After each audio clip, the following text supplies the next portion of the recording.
Зачекай, не перемотуй. Хочу помолитися сьогодні саме за тебе. Боже, дякую тобі за цю людину, яка зараз знайшла час для молитви. І прошу тебе про благословення для неї.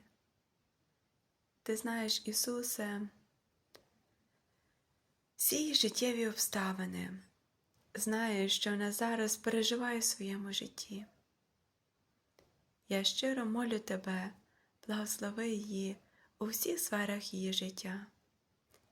Наповни її серденько твоєю любов'ю, миром і радістю. Амінь.